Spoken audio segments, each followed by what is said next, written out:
독해력이 뛰어나고 국어 능력이 뛰어난 학생들의 학부모님들의 공통점이 있나요? 최근에 그런 적이 있었어요. 모의고사에서 주택임대차 보호법에 대한 지문이 나왔어요. 제가 이제 그 다음날 이거에 대해서 이제 간단하게 수업을 하면서 설명을 하는 시간을 가졌는데 애들 대부분은 시험지를 더 이상 안 봐요. 보기만 해도 머리가 아프니까 다시 보질 않아요. 어떤 친구가 나 어제 이거 아빠랑 얘기했어 그러더라고요. 그래서 그 친구한테 아빠랑 무슨 얘기를 했어? 라고 했더니 아빠가 모의고사 시험지 보자 그래가지고 보여드렸더니 아빠가 되게 자신 있는 거라고 하면서 1시간 동안 이거에 대해서 설명을 해주셨대요. 그러면서 되게 재밌었다 라는 경험을 하더라고요. 그래서 그 친구한테 그럼 나와서 한번 설명해 줄래? 라고 했더니 조금 어설픈 부분이 있긴 하지만 그 모의고사 지문에 있었던 내용을 친구들한테 충분히 잘 설명을 스토리텔링을 해주더라고요. 근데 그렇게 되면 이제 그 친구는 그 내용에 대해서 상식이 생기게 되는 것이고 사실 주택임대차 보호법뿐만이 아니라 법이라는 지문에 대해서 이제 자신감이 생기겠죠. 그쵸. 그걸 보면서 독해력이 뛰어난 아이들의 부모님은 저렇게 아이들하고 상식에 관련된 이야기들을 많이 하는구나 라는 것을 좀 많이 느꼈던 에피소드였습니다. 확실히 그러니까 부모님과의 소통이 자주 일어나는 아이들은 그러니까 이게 뭐 인과관계를 설명하기는 어렵지만 인과관계가 분명히 있다고 봅니다. 그래요? 네. 왜냐하면 아이들이 어휘력이 떨어지는 이유는 대부분 친구들하고 소통을 많이 하기 때문인데 다 똑같은 수준의 애들끼리 그렇죠. 어른하고 소통할 기회가 많이 없어요. 아이들이 접할 수 있는 어른이라고 해봐야 부모님, 학교 선생님, 학원 선생님이 전부 다인데 선생님들은 사실 아이들하고 1대1 대화를 할 수 있는 시간이 많지가 없기 때문에 결국은 부모님하고 어떤 대화를 나누느냐가 그 아이의 어휘력, 독해력, 문해력을 올리는데 충분한 기여를 한다고 생각을 합니다. 제가 말씀드릴 수 있는 분명한 특징 중에 하나는 독해력이 뛰어난 아이들은 다른 사람의 얘기를 잘 듣습니다. 끝까지 잘 들어요. 그게 공통점입니다. 경청 능력이 있다고요? 네, 그 최상위권 학생들의 특징은 뭐냐면 친구들끼리 어울려 있을 때 다른 친구가 별 두서 없이 하는 이야기 끝까지 경청하는 모습을 가지고 있습니다. 저도 진짜 몰랐어요. 되게 의외예요. 좀 의외죠. 보통 독해력이 뛰어난 친구들이라고 하면 말을 잘할 것 같지만 그렇지만 사실 최상위권 학생들 같은 경우에는 끝까지 듣는 능력이 뛰어납니다. 그래서 저도 수업을 하면서 그런 얘기를 많이 하거든요. 사람의 얘기를 끝까지 들을 줄 아는 힘이 필요하다. 왜냐면 요즘 학생들은 유튜브 같은 경우에도 썸네일이 모든 걸 다 말을 해줘요. 썸네일이 다 자기가 궁금한 내용이 있으면 뒤로 감기 그냥 해서 중요한 내용을 보고 드래그해서 끝내죠. 그게 반복이 되다 보니까 길게 얘기하는 걸 좋아하지 않아요. 그래서 선생님이 얘기를 할 때도 핵심적인 내용만 요약을 했으면 좋겠다 이런 식의 평가가 이제 올라오기도 하거든요.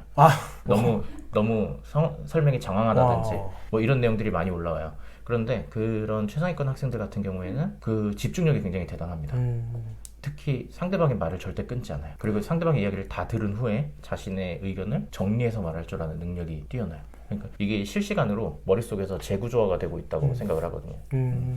제가 오늘 들었던 얘기 중에 경청이라는 그 키워드는 전혀 예상치 못한 말씀이었거든요. 그 경청 능력은 어떻게 키워줄 수 있다고 생각이? 아이의 경청 능력은 거의 대부분 부모에 의해서 결정이 된다고 생각을 해요. 네, 이거는 제 생각은 아니고 연구 결과인데 부모가 집에서 지시적인 이야기, 지시, 명령 혹은 즉흥적으로 하는 이야기 예를 들어서 밥 먹어! 일어났으면 씻어야지 지시적인 이야기를 많이 듣고 자라는 친구들은 생각할 수 있는 시간이 많이 없어요.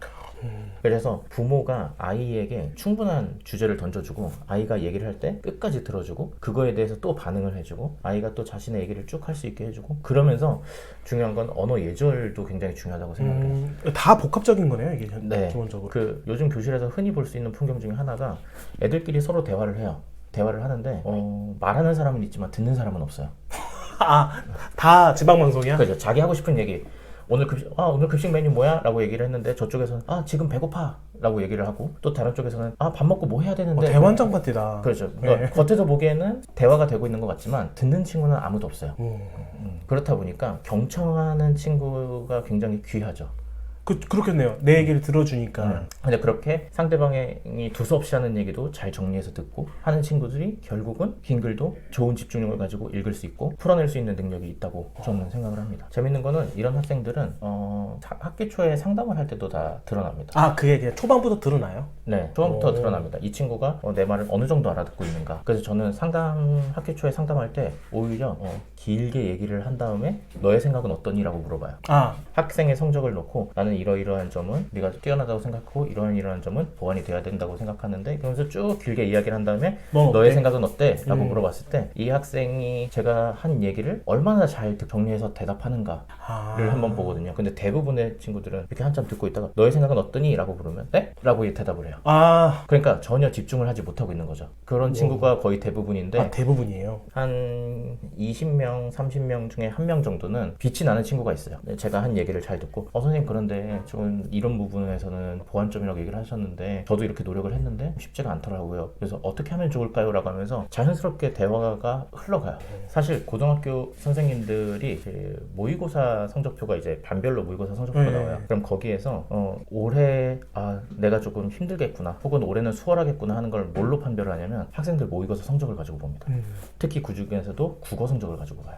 그 이유가 뭐냐면 국어 모의고사 성적이 높은 친구들은 선생님이 말하는 걸 요지를 정확하게 파악해요. 국어 성적이 좀 떨어지는 친구들이 모여있는 반 담임을 한 적이 있어요. 그러니까 최고 잘 보는 친구들이 4등급 그리고 나머지가 5, 6, 7, 5, 6, 7 뭐 이런 반을 맡은 적이 있는데 그런 반 친구들도 굉장히 착하죠. 착하다고요? 굉장히 담임으로서 느꼈던 힘들었던 점은 뭐냐면 종례 시간에 얘기한 걸 다음날 아침에 또 얘기를 해야 돼요.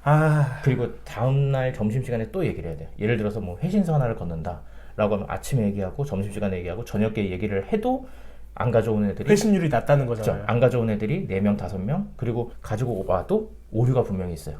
선생님 이거 얘기하지 않았냐? 그러면 네? 그래서 다른 반 같은 경우에는 뭐 가정통신문 나눠주고 회신서 걷는 일이 하루 만에 완결이 된다면 저희 반은 한 3일, 4일이 걸려요. 경청 능력을 키우기 위해서는 어떤 훈련 혹은 어떤 교육이 필요하다고 보십니까? 결국은 그것도 부모님하고의 사회 상호작용이 먼저 중요하겠죠. 왜냐하면 밖에 나가서 친구들을 포함한 다른 세상의 사람들은 내 얘기를 끝까지 들어주지 않습니다. 유일하게 내 얘기를 끝까지 들어줄 수 있는 건 부모님밖에 없고요. 거기에서 긍정적인 경험이 쌓이는 게 중요하다고 생각을 해요. 부모님 얘기를 끝까지 듣고 자신의 의견을 이야기를 했더니 좋은 피드백이 있더라. 그렇죠. 피드백이 있더라. 그런 식의 이야기가 반복이 되면 그 친구가 나가서 친구의 얘기도 경청을 하는 거고 그게 훈련이 되다 보면 선생님의 얘기도 경청을 하게 되는 거겠죠.